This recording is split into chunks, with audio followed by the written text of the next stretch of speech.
My son just spilled ketchup on himself by accident. He turned around, looking terrified, because my camera was pointed straight at him. He quickly told me to delete the video. I nodded and went to delete it, but my finger slipped, and I hit the rewind button. The next second, the whole world started moving backwards. Time jumped back to the moment he picked up the ketchup. I froze. Everything around us was rewinding. I shouted at him not to move.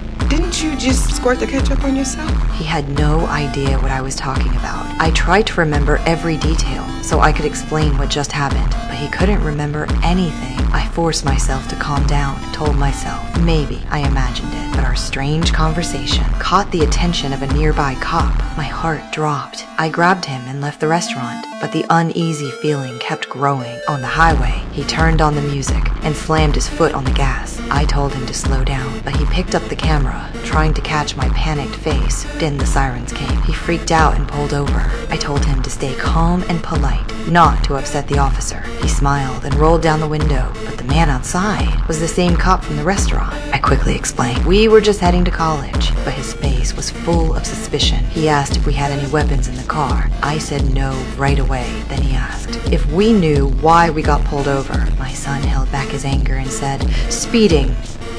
Since you admitted it, I'll let that go. However, you were operating a handheld device while driving a motor vehicle. Right after that, the cop spotted our camera. He accused us of filming him. Before we could explain, he reached in to grab it. In the chaos, my finger hit rewind again. Time reversed once more.